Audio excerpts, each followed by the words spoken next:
संध्याकाळी लहान मुलांना गणपतीचं जेवण वगैरे घातल्यानंतर मग आम्ही आलो मंडळामध्ये.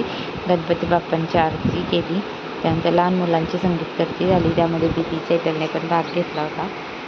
खेळले मस्त, मुलं एन्जॉय करत होते. खूप मजा येत होती. बाया खूप मध्ये मध्ये करत होत्या. त्यांची मुलं होते तर त्यांना आनंद होत होता म्हणून सारख्या मध्ये मध्ये मध्ये मध्ये करत होत्या. ते बघा या हिरवी साडीवाले सारख्या मध्ये मध्ये मध्ये मध्ये करत होत्या. चैत्र लास्ट राऊंडपर्यंत पोचला. छान खेळला तो.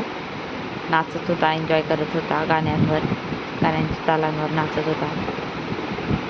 त्याला बघून बघून पिशा ओढत होती, मला दादाकडे जायचं आहे. नंतर फायनल राऊंडमध्ये चैतन्य नाही जिंकला, आदर्श जिंकला. त्याला ट्रॉफी भेटली. त्यानंतर महिलांचं चालू झालं. मग आम्ही त्यामध्ये संगीत खुर्ची खेळतो.